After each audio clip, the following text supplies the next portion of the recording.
Bonjour chers élèves, merci de vous avoir nombreux autour de votre écran pour une nouvelle séquence. Aujourd'hui, notre séquence porte sur la mesure principale d'un angle orienté. Mesure principale d'un angle orienté. Je vous invite à présent à apprêter vos cahiers et vos stylos pour démarrer. À la fin de notre séquence, chacune et chacun de vous doit être capable de distinguer la mesure des autres angles d'un angle orienté. Distinguer la mesure principale des autres mesures d'un angle orienté. Voilà notre objectif. Donc, nous commençons par la mesure principale d'un angle orienté. Mesure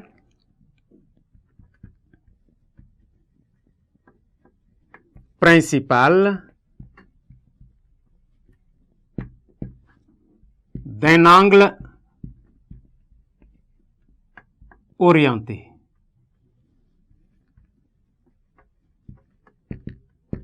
Mesure principale d'un angle orienté. Soit l'angle UV, l'angle formé entre le vecteur UV, un angle orienté de mesure alpha. De mesure alpha.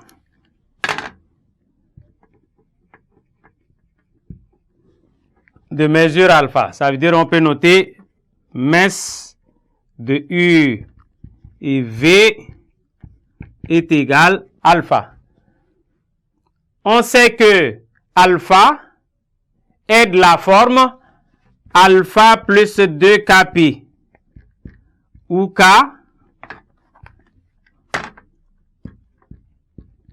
est un entier relatif.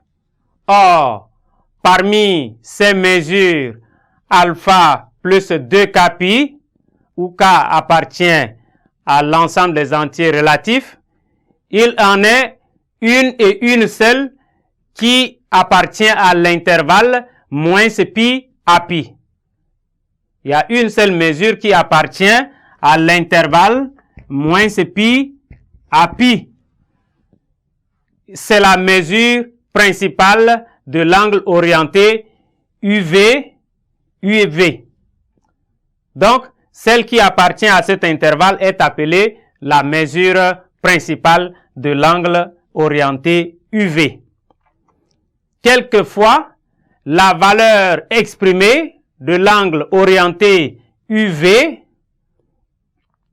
nécessite certaines transformations pour déterminer la mesure principale de l'angle concerné, soit pour des commodités de calcul, soit pour le repérage des points sur un cercle trigonométrique.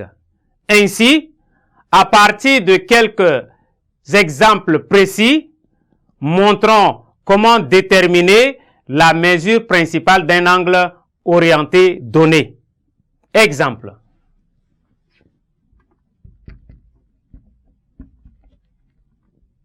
Exemple. Premier exemple.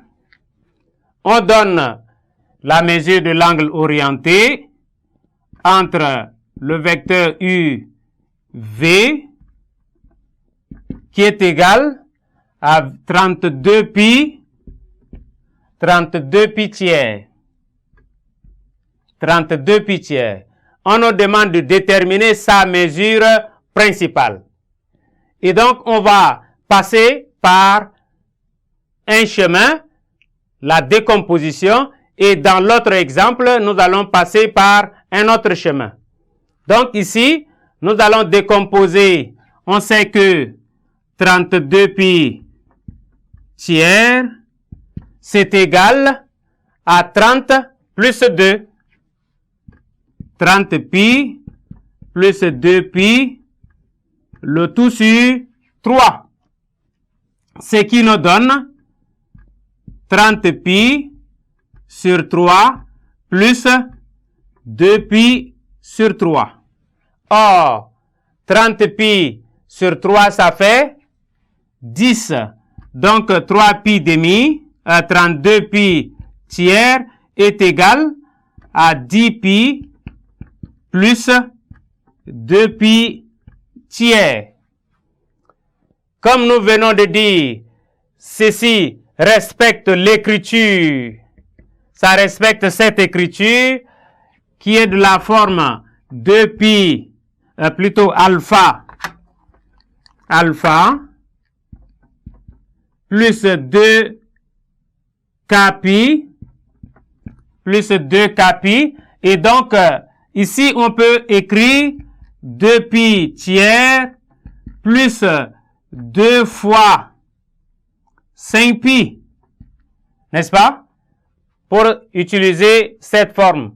10 pi, ça fait 2 fois 5 pi. Et donc, ce qui respecte ici la mesure principale, nous avions dit ici, la mesure principale vaut alpha. Et donc ici, nous avions alpha qui est égal à 2 pi tiers qui appartient à l'intervalle moins pi à pi. Donc, alpha égale à 2 pi tiers est la mesure principale de l'angle 32 pi tiers.